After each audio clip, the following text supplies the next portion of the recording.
So I was pulling my stuff together to come here today last night, and I was kind of pulling together the accessories. I was doing what I tell you to do, planning in advance. And I got my, I had my necklaces on, and I looked, and they were kind of, dull and dingy looking. I'm like, oh, I got to clean the necklaces. So I didn't have any jewelry cleaner at home. So I thought, you know what? I'm going to just clean them the way I learned years ago. And I wanted to share with you today just a couple of little things that we do behind the scenes with stuff we have in our houses. So one of them is cleaning diamonds. And I learned this years ago. I worked on the Tonight Show. And I forget if it was Ava or Zsa Zsa Gabor. I don't know if you guys know who those are, but they were twins. And one of them would come on all the time, and she had so many diamonds all the time. And she'd always be like, oh, clean my diamonds. And the first time she came in, I was like, we don't have any jewelry cleaner. She's like, you have Windex? And I'm like, yeah. And she's like, just use Windex. I was like, really? She's like, that's what I clean all my diamonds with, darling. Darling, that's what she does. That's how I clean all my diamonds, darling. I was like, oh, all right. And so I did, and it's amazing. So like last night, I just took these, and you just soak them in. I took my ring, I took my necklaces, and you just put it in a little dish, cover it with the Windex, and just let it soak, and you'll be amazed. The stuff just kind of like falls off. I actually did put a little drop of Dawn in there, and if it's good enough for ducks, it's good enough for me, right? It's not going to harm anything. So I just did a little bit of that, the Windex, a little bit of water, and boom, amazing, right? Sparkle. The next one is how many times you get like a leather or a suede jacket or pants or a skirt or shirt or whatever, and it's wrinkled, and you're like, well, I can't iron this, or I can't steam it. You definitely don't want to steam it, but you actually can iron it. I know it's weird, right? But what you don't want to do is do it on the top of it.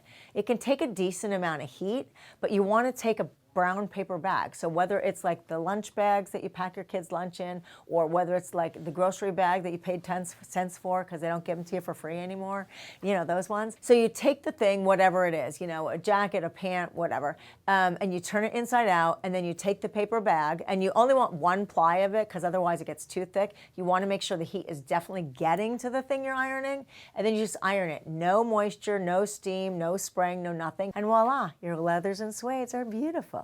Here's another tip for you. Static cling. This is a big one. How many times I was actually at the store the other day, and this lady was freaking out because they had no static guard, and she was going on a trip and all her clothes were staticky. Here's one. We all have dryer sheets at home, right? You just take a dryer sheet, and you can either rub it on the inside of the garment or just like on the inside of the fabric, and it's going to cut that static. Hot tip on this one, you can actually even use it on your hair. You know what? Here's another one. I just thought of that. I saw this one where you actually can take wax dental floss, and you kind of take it like this, and you run it down your hair, which I should have done probably today, and you run it down, and it works. It's amazing. So like you have both of those things at your house, I'm thinking, so use them. Okay, and the last one I want to tell you is about how to fix your shoes when they're too tight.